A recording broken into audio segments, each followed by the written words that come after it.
Today is the second day of Elul and the 5th of September. We're in chapter 18 of Shorish Mitzvah Tefillah, and today we're starting the whole issue with the multiplicity. Okay, so let's see where we were.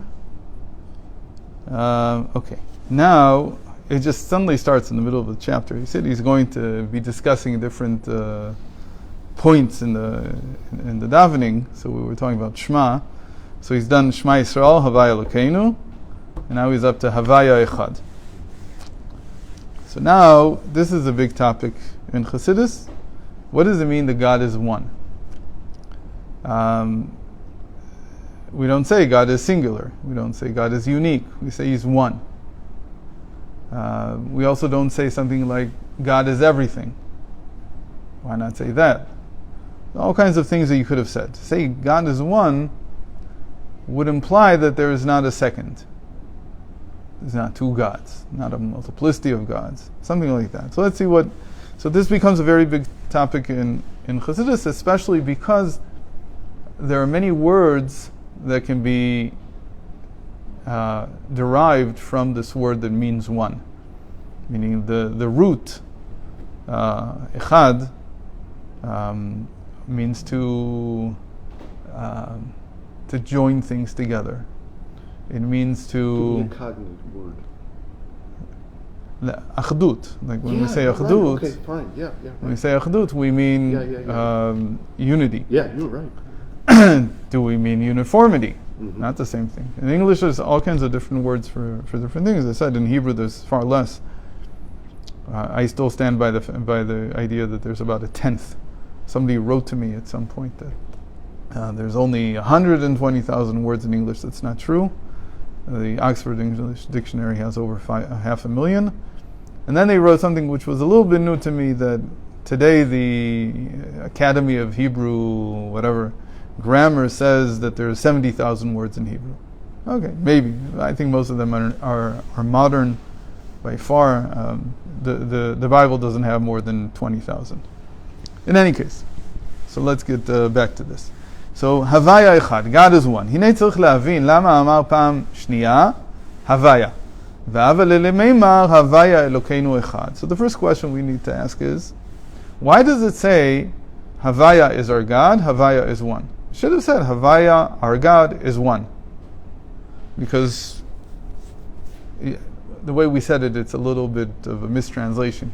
The first part doesn't mean God is, Havaya is God, is our God. That's not what it means. It means Havaya, our God. Havaya Elokeinu. You can understand it in Hebrew to mean like there's an is that's hidden there. Havaya hu Elokeinu. Because in Hebrew we don't use the verb to be in order to construct identities. So we don't need to say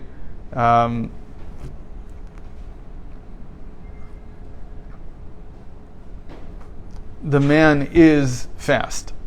We don't need the is there. That's the verb to be. We don't need it. We just say the man fast. And you understand it's implied that there is an is there. In modern Hebrew, and especially in the last 10, 15 years, there's been, I guess, in all languages in the world, sort of like a bent towards English, because English and French use the verb to be. So suddenly you get people making the strange construct, which is quite strange. When you think about it, they say, Ha'ish hu mahir. The man is. They use hu as is, as a verb to be, which is really, really, it's like cringy. If you like speak, if you're very connected to the authentic language. It's almost like, what are you doing? Why are you doing that? But they're translating from English, and there's no verb to be, so they have to add it. There's a whole discussion in the Talmud about this. I once wrote a paper about it. It's not so important right now. But let's just say, Havaya Elokeinu, you could say it, Havaya, our God, is one. And you don't need to repeat Havaya twice. You don't have to say, Havaya, our God, Havaya is one. And again, there's no is there also, Havaya one. So really, if I would translate it directly, it would be Havaya, our God, Havaya one. That would be the direct translation. In any case, so I ask, so why do we repeat the name Havaya twice? You just say, Havaya, our God, is one. אך העניין כי הנה צריך להיות מילת אחד שאינו מורה לכאורה על אמיתית ייחודו יתברך, שהוא לבדו הוא ואפס זולתו, ואין מילת אחד מורה על זה. So, he says, he drops a bombshell. He says, the word one, you would think, would be talking about God's uniqueness, His singularity. But that's not what it means. It doesn't exclude there being any other gods. It's a big problem. Because the word Hebrew in one does not mean singular. It means one, literally. שהרי יש אחד המנוי גם כן. Because the word one in Hebrew can mean, if you wanted to, it can mean singularity. It can. But that's not the way we usually use it. Unification. No, singular. Singular meaning there's only I'm one. saying it's also... No, but when I say just echad, there can't be unification yet. What? Unification would be achdut. Unification It's a noun. It's a... Unification means sort of a combining. Right, right. Okay. So that's not what it means. But what it usually means is the counting, the numbers that I count. 1, 2, 3, 4. In Hebrew, that's echad, shtayim, shalosh, arba. So echad just means one. So it implies there could be more. Right? So if I said one, maybe there's two. Enjoy. על דרך משל, יעקב היו לו 12 שבטים, ואף על פי כן ראובן נקרא אחד. For example, Yaakov, the patriarch, Jacob has 12 tribes, 12 sons. Nonetheless, we call Reuven one. We say he's one. He's the first one. אך יצחק נקרא, but when God wanted to refer to Isaac, who was Abraham's only son, only, not one. Now I don't know if only in English comes from one. Maybe it does. But in Hebrew, they're very much related. There he says to Abraham, Et bincha et yichidcha sherahavta. Your son, your only son. Yechidcha. Yechidcha, yeah. Yechid. There's echad and yechid. Echad means one, yechid means singular. Yeah, right. וגם כאן הווה למימר השם יחיד. So here the verse, if it wanted to designate that God is singular, it shouldn't have said Shema Yisrael Hashem Elokeinu Hashem Echad. It should have said Hashem Yachid. Yes. So why doesn't it? Right? So why doesn't it? Why is it ambiguous? אך העניין הוא שבאמת לגבי הקדוש ברוך הוא מצד עצמותו ומהותו יתברך לא שייך עליו מילת אחד כלל. Really, calling God one is a misnomer. So you're saying the Torah is wrong. We'll explain in a moment. But it's not the way you should refer to God. You don't refer to God as one. You refer to Him as singular. This is a big deal in Chassidus. So usually in Chassidus, when we talk about God being one, we don't talk about Him being one, we talk about Him being singular. שהרי הוא יחיד והוא לבדו, for He is singular and He is alone. There's nothing else. אלא כמאמר הז"ל, but it's like what the sages did with this. שהוא אחד בשבעה רקיעים ובארץ ובארבע רוחות העולם. רוצה לומר שגם בשמיים ובארץ ובארבע רוחות העולם, שהם מבחינת שישה קצוות העולם, מבחינת התחקות ופירוד, אף על פי כן שורה ומתגלה ייחודו ואחדותו יתברך. So, why did the Torah still choose the word one and not the word singular? Because, as the sages say, from this we learn that God is one, even in the seven firmaments, what they call the seven heavens, and in the four corners of the earth, He's still one. What do we mean there that He's one? That He's not like everything else. Everything else is a multiplicity. Seven heavens, seven firmaments, four directions of the earth. Everything is other numbers. God is related to the number one. So it comes as a contrast. That's what he's telling us, is that this is how the sages read this verse. They said, if it's using one, which is the countable one, it means to be referring to places where you can count. Yes. It's not talking about... the aloneness. Right. Yeah. And the reason we call Him one, where other things are countable, they're multiples, is because God is unified. He does not suffer from this multiplicity. That was the point, to contrast it with things that are 2 and 3 and 4. If you would have said just singular, then you would have said that God is outside the world. And you would have said he's only transcending, he's only outside. Only when you refer to him as something outside can you say that he's singular. But when he's immanent, he's in the world also. Yeah. So when I speak in that realm, it's not about being singular anymore. Because he can't be singular. How can you say you're singular? Because there's so many other things here. Right. So I use the word one in order to designate that he is oneness. Yes. Meaning that everything comes together by him. He's not divided, he's not fragmented. Ve'inun mityachadin be'echad. The language of the Zohar is a little bit different. It says they all combine into the one. And what the Zohar means, he says, shekulam beteilim legabei or Hashem asher hu mitgale behem. That every single part of creation is completely nullified to the revelation of God that is immanent in them, that is revealed in them. Like we spoke about yesterday, or the day before, remember, that the first thing to understand is that the life force that I have, that's godliness. And I am nullified to this life force, because without it I'm nothing, I don't exist. I exist maybe, but I can't be alive. Another example is that the way that the ancient... So we're tell to that oneness. Right. So we're nullified to that oneness, that thing that enlivens everything, that gives everything life. And it's one. And the example in the ancient world was the verse Utzva Shamayim Lecha Mishtachavim, that the hosts of the heavens bow down to you. What do we mean by bow down to you? It was understood that something that is in a state of nullification travels infinitely. Infinitely. Very important.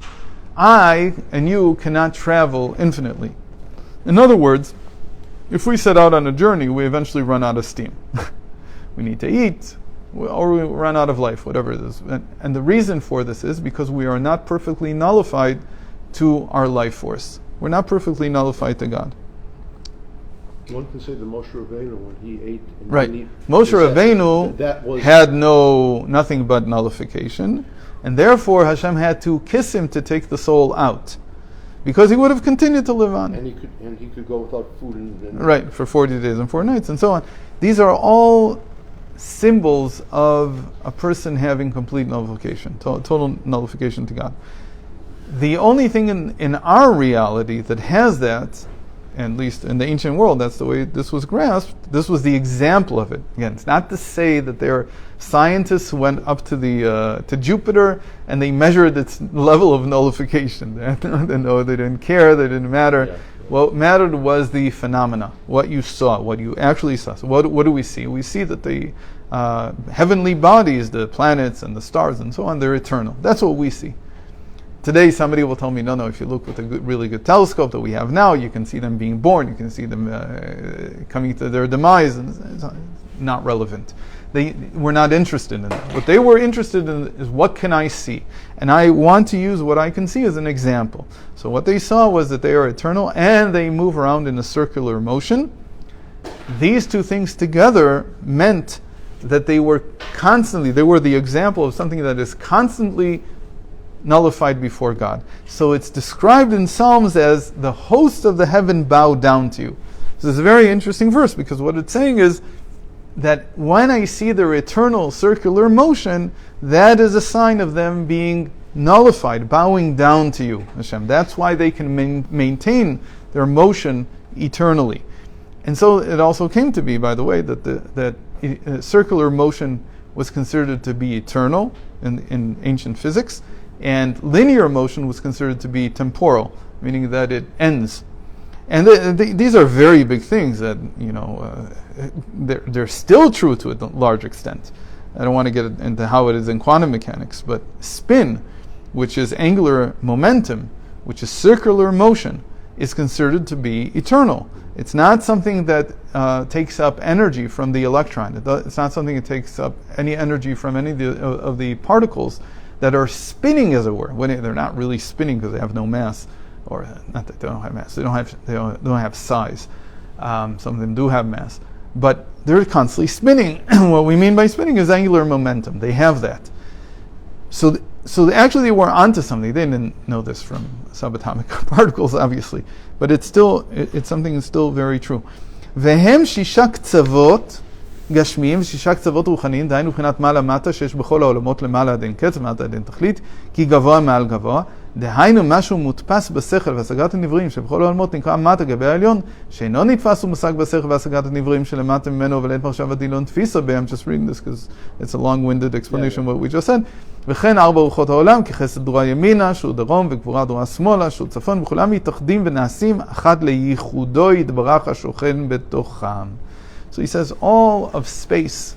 What are we saying when we're saying the heavens, the seven firmaments, and the four corners of the earth are one? What we mean to say is that they're unified by the oneness of God, meaning that in the end, the reason that we have a continuous space and not one that's really divided into seven firmaments, and you can come and say, and that we have continuous space on earth, left, right, front, back, or top, bottom, whichever way you want to go. All these things are unified. They're not fragmented, meaning that you feel continuity. It's not like, I don't know if you remember, I don't know if you probably saw this. There used to be a game called Snake. And Snake was like, I don't remember what, Centipede, whatever. You remember Centipede in the arcades? You had the centipede, it kept getting longer and longer, and you had to make sure that you don't eat yourself, that you don't touch yourself. Yeah, vaguely, yeah. So all you can move there is left, right, right? It wasn't even three-dimensional, it's just two-dimensional. So when you move left or front, you can't move in a diagonal. You can't join the two directions, X and Y, into some kind of vector that is made up of these two. You can't do that. That's how these games were back then. That would be an example of the directions being disunified and not coming together. Meaning that you wouldn't feel that it was continuous space. You'd feel that you can go front, you can go that way.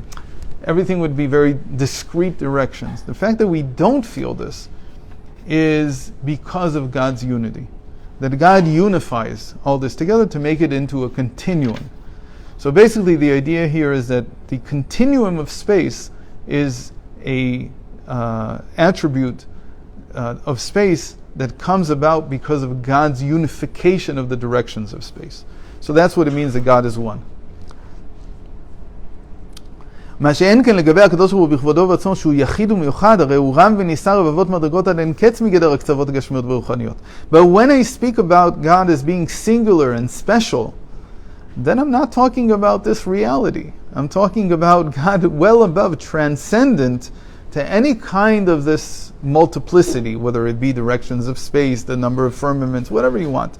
There we're talking about God's transcendent aspect. And it's far beyond. Now, it's transcendent, not in the sense that it doesn't exist in this world, it exists here also, but we don't see the singularity. We don't see the singularity, and we don't see its effect. Yeah. The effect that we see of space being, for instance, continuous, like we just said, is something that comes about because of God's oneness. And by oneness, we mean that He brings things together. He unifies. So it is a little bit connected to achdut, like we said before. Yes. Right? But it's not that word exactly. It allows for multiplicity, but it combines it together. Yes. So, let's go back to what we said a couple of weeks ago about Rashi, the famous Rashi on the first verse of the Shema. Rashi says, God who is now one for us will eventually be one for all the nations of the world. In other words, He's unified us. What do you mean He's unified us? He took disparate souls, yes, like again the 12 tribes, 12 completely different directions, yes. The most opposite souls in the world, and they are the most opposite. We understand the 12 tribes to be the archetypes of everything, meaning a sort of like a very concentrate, essential essence of what can be different between people. So Jacob's 12 children are like that. They're the most different people from one another possible. And they become one. Who said Shema Yisrael Hashem Elokeinu Hashem Echad originally? The tribes. When Jacob was on his deathbed, they came to him and they said to Jacob, Shema Yisrael, his name was Yisrael. So they're saying to him, Of course. Hashem is our God, Hashem is one. What do we mean Hashem is one? We're monotheists? No. We mean that Hashem has made us one. Meaning, don't worry, Jacob. Even though you had 12 tribes, I understand. Don't worry. we're you're one. unified. Yeah. We're unified. Yeah. So it's unification. That's really what it means. And the same thing is about the future. That what unified us as a people will also unify eventually the entire world. Meaning that this oneness of God will eventually bring everything together. It's just that it hasn't been revealed yet. Not enough. It's been revealed to a certain extent. So, I mean, this is politics 101. When the Roman Empire was facing civil unrest in the 2nd and 3rd centuries, what did they do? Simple solution. They saw that all the civil unrest is expressed, at least, if not caused by, the many cults of worship in Rome. Yes. The diversity of gods, idols. Yes. That doesn't work because every person then feels that I worship something different than you, so I'm at odds with you just off the bat. What they did was they switched to a monotheistic religion. My argument is that if we would not have had the Bar Kokhba rebellion, they would have become Jewish. They would have adopted Judaism. But because they so hated Judaism because of what happened in the Bar Kokhba rebellion, Really? they adopted Christianity, which was the closest thing they could Yeah, come they to. were already repressing us. Right, they were repressing everybody because I see, they but couldn't what are stand they it. gonna- But that switch, that change of heart to suddenly become a monotheist, was in order to quench the civil unrest. That it was tearing Rome apart. And they Yes. brought it with it another 1,000 years at Yes, least. Yes, yes. But finally They didn't remain an empire, but they at least survived. No. So oneness brings about peace. It's a well-known thing. The question is whether you want unification or whether you want uniformity. Islam wants uniformity. Yes. Judaism wants unification. Yes. That's the big difference. Huge difference from here to the end of the world. Unification is, we have the model for it. We say, our tribes, we were tribes once also. Islam is all tribal, which is why it's meaningless really in the end politically, because politically it means- tribes do not in the end It- become no, a real force. That's a whole. The only time they had any kind of power was when they became a caliphate, and they did unify in some way. There was a leader who was strong enough, but it's a cultural problem for them. They've never graduated from the tribal No. era. We graduated from the tribal era about 2,500 years ago. The Europeans graduated from tribalism about 700 years ago, 600 years ago. They're still there. They're entirely still there. Their culture is entirely tribal. Tribalism is idolatry. In the end, doesn't matter whether you say you worship the same God. Your culture will not allow you to. You will still in the end fight with each other. It won't make a bit of a difference because in the end the culture is just as strong as religion. So even if you have some kind of monotheistic religion, it doesn't help you. So, but we are the example. We say here we have 12 different tribes who were completely disparate and different from one another, and they came together and became one people. And 2,500 years ago, we gave up tribalism. What is tribalism for us today? We have some people who know they're Levites. It's a totally a religious title, and we use tribes as a spiritual construct. What tribe do you belong to? That means what you're connected to, what you spiritually, and how you pray. Maybe it's got nothing to do with your identity. There's nothing. Nobody knows who they are, and nobody cares. Okay, so let's end here.